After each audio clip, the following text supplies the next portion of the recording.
Lowering and relative lowering of vapour pressure by routes law, ये समझते हैं। आरएलवीपी से इसको बोलते हैं। आरएलवीपी आपने बहुत जगह सुना होगा, क्वेश्चंस में भी आपको आरएलवीपी देखने को मिलेगा। इसका एक ही फॉर्मूला जो कि हम अभी डिराइव कर लेंगे। According to Raoult's law, when non volatile solute is added in volatile solution blah blah blah blah, ये आपको याद रखना है। ये डेफिनेशन आपको जहां भी मिले, अगर आपको ये वैसे पीरियोडिक्स में आपको देखने को मिल जाएगा ये क्वेश्चन कि आप इसको डिराइव करके दिखाइए, तो आपको ये रटी होनी चाहिए लाइंस, और आपके बहुत काम की भी चीज है, क्योंकि इसी लाइन से आप ये बना सकते हैं। और इसके अलावा जितने भी अलग अलग फॉर्मुलाज हैं जो कि हम एक लास्ट क्लास में अब सारी फॉर्मुला शीट देंगे, उसमें आपको पता लग जाएगा, तो वो भी आप इसी से कर सकते हैं। तो सेम चीज, सिंपल चीज लिखी हुई है इसमें, जो कि हमने पहले भी राउट्स में पढ़ी है, कि जो नॉन वोलेटाइल सॉल्यूट है उसको अगर हम वोलेटाइल सॉल्वेंट में मिलाएंगे तो जो वेपर प्रेशर होता है वो डिक्रीज कर जाता है। Vapour pressure of solvent is directly proportional to mole fraction. वही सेम चीज दिखिए, सेम इक्वेशन हमने उठा ली, P A equal to P naught X, जिसमें पी ए होता है vapour pressure, P naught A होता है प्योर वेपर प्रेशर, और एक्स ए होता है या फिर का ए होता है mole fraction of solvent. A यानी कि सॉल्वेंट सॉल्वेंट सॉल्वेंट, ठीक है ना।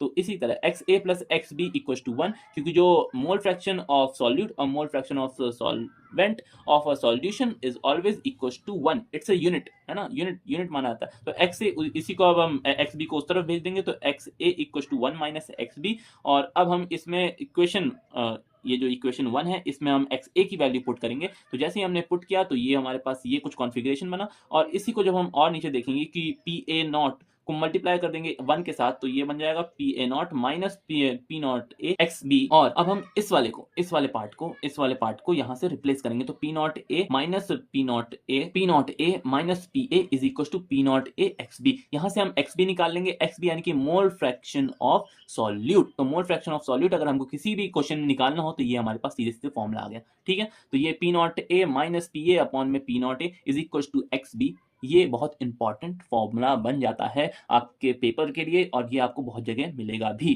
ठीक है। तो अब ये इसमें से relative lower of vapour pressure और लोअरिंग ऑफ वेपर प्रेशर, ये इनका जो है कि हम इनको कैसे पहचानें कि इसमें से क्या है रिलेटिव लोअरिंग आरएलवीपी और इसमें से क्या है एलवीपी, ठीक है। तो देख लेते हैं। तो देखो यहाँ पर जो P naught A minus P ए है, इसको बोलते हैं लोअरिंग ऑफ वेपर प्रेशर, ठीक है, कितना कम हुए वेपर्स। और P naught A minus P A upon में पी नॉट ए, इस पूरे को बोल देते हैं RLVP, relative lowering of vapour pressure.